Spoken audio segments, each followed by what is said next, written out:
nongeye kuguha ikaze kuba ukurikiye Kodu TV. Amuja Kodu Karivano on Facebook, Twitter and Instagram. Umunsi none tugeze muri sport. Abakinnyi 10 bakina hanze y'u Rwanda nibo bahamagawe guhangana na Seychelles. Abakinnyi 10 bakomoka hanze y'u Rwanda nibo bahamagawe gukina n'ikipe ya Seychelles. Kuri uyu wa mbere umutoza w'ikipe y'igihugu y'u Rwanda Mashabi Vincent yahamagaye abakinnyi 25 azifashisha mu mukino w'ijonjora ry'ibanze ryo gushaka itike y'igikombe cy'isi cya 2022. Mu bakinnyi yahamagaye 10 muri bo bakina hanze y'u Rwanda. Umukino ubanza uteganyijwe tariki ya 5 Nzeri muri Seychelles, mu gihe wo kwishyura ari tariki ya 10 Nzeri mu Rwanda hano i Kigali. Muri aba bakinnyi bahamagawe harimo Emery Bayisenge wari umaze igihe adaheruka guhamagarwa bitewe n'ibibazo yagiye agira mu makipe yakiniraga. Harimo Yannick Mukunzi nawe utaherukaga mu Mavubi nyuma yuko agiye gukina muri Suède.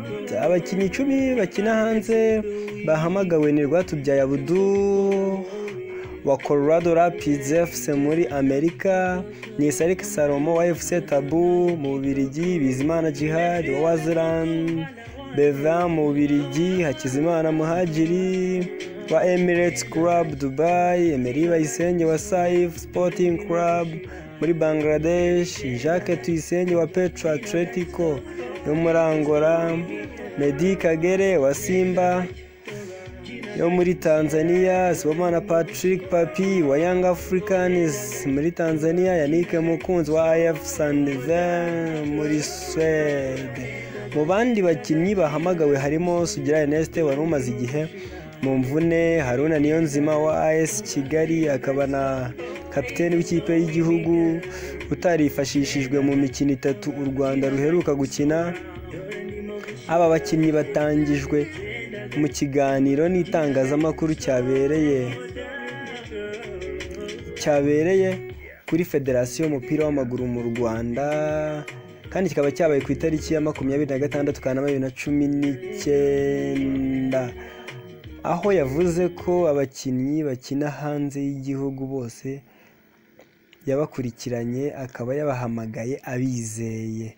Abakinnyi bakina hanze y'u Rwanda bazatangira kuza guhera ku munsi w'ejo.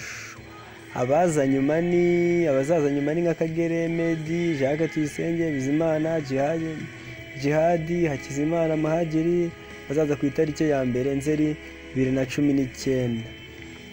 Biteganyijwe ko imyitozo izatangira ku munsi w'ejo kuwa 2 kuri Stade Regionali ya Kigali, akaba ari nabwo bazatangira umwiherero aho uzabera muri Golden Trip Nyamata. Dore urutonde rw'abakinnyi bose noneho rero bahamagawe.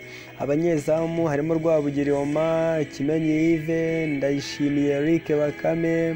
Bamyugariro harimo Rwatubyaye Abdul, Emery Bayisenge, Manzi Thierry, Fitina Mbarenga, Imanishimwe Manuel, Rutanga Eric, Nisarike Salomon, Iradukunda Eric. Abakina hagati harimo Butera Andrew, Muhire Keve, Mukunzi Yannick, Niyonzima Olivier, Sef, Bizimana Jihad, Niyonzima Haruna na Iranzi Jacques Claude.